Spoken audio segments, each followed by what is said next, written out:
കാസർഗോഡ് ചന്ദ്രഗിരി പാതയിൽ മണ്ണിടിച്ചിൽ ഭീഷണിയെ തുടർന്ന് വാഹന ഗതാഗതം നിരോധിച്ചു. പ്രദേശത്ത് യുദ്ധകാലാടിസ്ഥാനത്തിൽ പാർശ്വഭിത്തി നിർമ്മിക്കാൻ ജില്ലാ കളക്ടർ ഉത്തരവിട്ടു. ചന്ദ്രഗിരി പാതയിലെ മണ്ണിടിച്ചിൽ സംബന്ധിച്ച റിപ്പോർട്ട് പ്രാദേശിക വാർത്തകളെ തുടർന്നാണ് നടപടി. കാസർഗോഡ് കാഞ്ഞങ്ങാട് ചന്ദ്രഗിരി പാതയിലെ മണ്ണിടിച്ചിൽ ഭീഷണിയെ തുടർന്ന് ഇതുവഴിയുള്ള വാഹന ഗതാഗതം ഒരാഴ്ചത്തേക്ക് നിരോധിച്ചു. കുന്നിടിച്ചിൽ നിലനിൽക്കുന്ന പ്രദേശത്ത് പാർശ്വഭിത്തി നിർമ്മിക്കാൻ ജില്ലാ കളക്ടർ ഇ ദേവദാസ് അടിയന്തരമായി ഉത്തരവിട്ടു.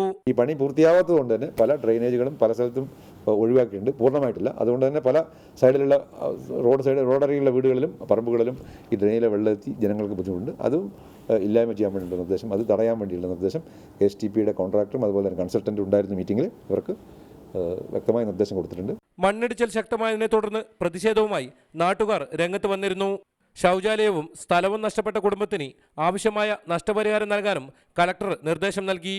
ഇതിനിടയിൽ KSTP റോഡ് കരാറുകാരോടും എഞ്ചിനീയർമാരോടും വിശദമായ റിപ്പോർട്ട് നൽകുവാനും കളക്ടർ ആവശ്യപ്പെട്ടു.